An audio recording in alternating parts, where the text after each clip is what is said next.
لقمان نے یہ بھی کہا کہ بیٹا اگر کوئی عمل چاہے رائی کے دانے کے برابر بھی چھوٹا ہو اور ہو بھی کسی پتھر کے اندر یا آسمانوں میں مخفی ہو یا زمین میں، اللہ اس کو قیامت کے دن لا موجود کرے گا۔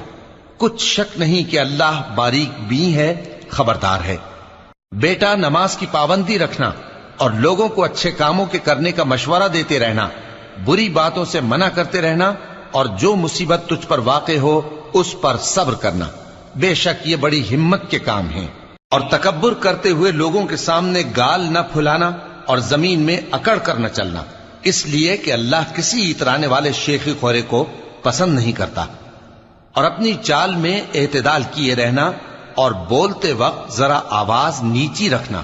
کیونکہ بہت اونچی آواز گدھوں کی سی ہے، اور کچھ شک نہیں کہ سب سے بری آواز گدھوں کی ہوتی ہے۔ کیا تم نے نہیں دیکھا کہ جو کچھ آسمانوں میں اور جو کچھ زمین میں ہے